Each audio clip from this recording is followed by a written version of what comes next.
Okay, so today in the last thing we talked about before our test, we're going to talk about solving systems using matrices. Now, in this, I will let you use your calculator, but I want you to hear this very carefully. On a test, there will be a no calculator part. And on that no calculator part, I will ask you to solve by substitution, by elimination, by graphing, whatever. We will use our calculator today, but you better make sure that you can solve using the other methods as well, because those will be on the test specifically for those methods. I do want y'all to see a method you can use your calculator on using matrices, but I want you to be able to do the other ones too. So here's what we're going to do to solve this using matrices, and I think let's actually do the second one first. I'm going to go through and I'm just going to put my coefficients in my calculator as a matrix. So here's what I mean by that.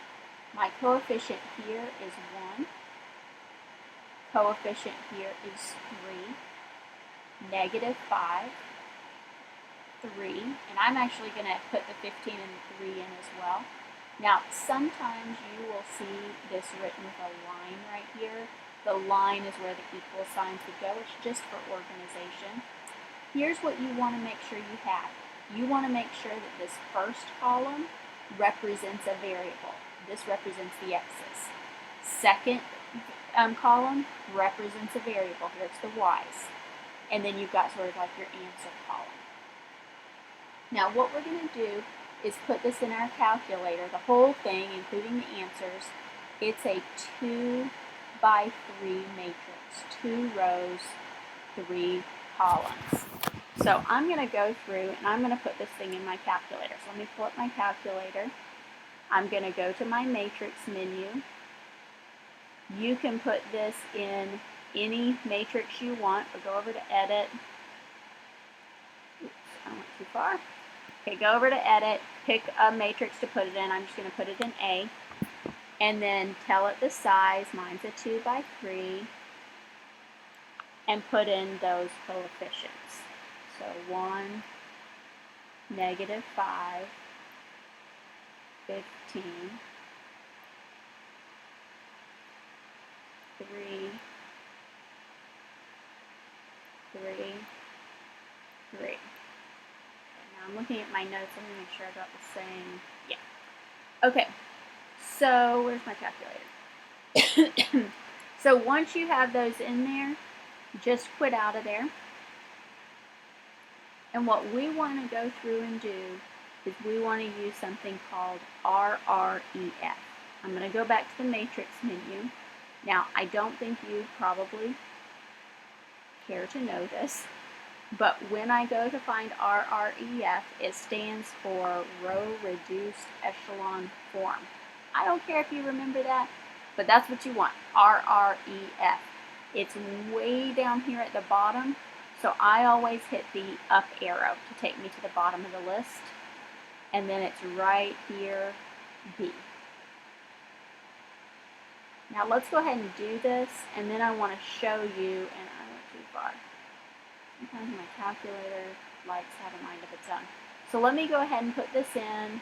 Let's go ahead and pull up our matrix we put it in, and then I want to show you what it does.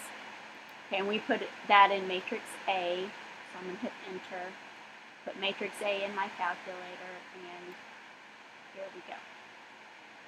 Okay, now here's what it's going to do. It's going to take my x's and y's and whatever, and it's going to put 1s on the diagonal and 0s everywhere else except for that last value. Now I want you to think about this. That first column was our x's. So this says x plus 0y, x plus 0y is just x, equals 3.3 repeating. X is 3 1/3. Now y'all think about the second one and what it means. 0x plus 1y, that's just y equals negative 2 1/3. Now see how it does your number crunching for you? You calculator addicts probably are going to like this because it will do your number crunching for you. Now, I'm going to guarantee you of something. I promise you, I will not put one of these. I shouldn't promise you. I will not put more than one of these, one at the very most, maybe none, on a calculator part of the test. Here's what I might put, probably will put on a calculator part of a test and on a no calculator part of a test. I'll probably put these big bad boys. These are the ones that take forever. You can still use your row reduced echelon form thing. So let's do one of these. And we'll just do one. So if I'm doing this on my own, I don't usually write it out. I just want to make sure we're all on the same page. So here's my matrix. 2, 3, negative 1, 11. I have my values there. Now remember, I'm doing coefficients.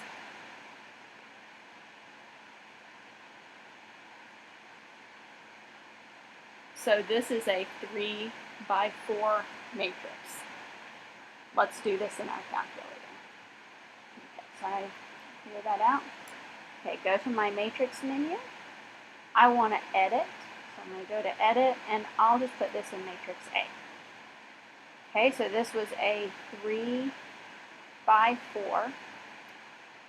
Now on these 3 by 4s or bigger, sometimes they'll have one column that's kind of off to the side. It'll pop over there here in a second as I'm going through. Okay, so I'm going to put these into my matrix. So 2, 3, negative 1, 11. Okay, and I'm going to keep putting the rest of my matrix in here.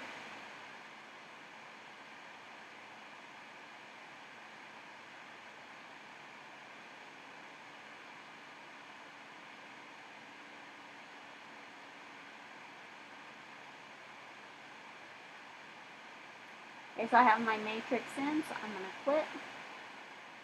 And then go back to my matrix menu and over to map. And then I want my RREF, remember it's way at the bottom, hit the up arrow, and go up to B. And then again, put in which matrix you want to use. I put mine in A, so RREF of A. Now see how the ones are on the diagonal? So X is 4, Z, not Z, Y, X, Y, Z. Y is 1, and Z is 0. So my answer is X is 1, Y is, or X is 4, Y is 1, Z is 0. Now remember, just because I taught you a shortcut way to use your calculator in cool matrices does not mean that you do not have to know the rest of the ways that we've dealt with these matrices, or with the solving over the course of chapter 3. Make sure you can solve. All right, y'all have a good day.